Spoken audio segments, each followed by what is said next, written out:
خب برادر محترم سلام علیکم. و علیکم السلام. بخیر اینجوری خیریت داری؟ آه برادر عزیز موتر بنشی بود نه؟ بله موتر بند. کی بنشید یک موتر؟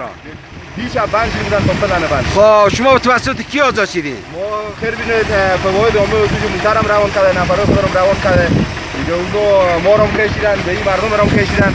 اگر اونو نمی اومدن اینجا امروز مردم کمک نمیکردن اگه امکان داشت کلی که این مردم طلب. آه تشکر. این چی راه برادر عزیز؟ ان شاء الله آزاد شدین نه؟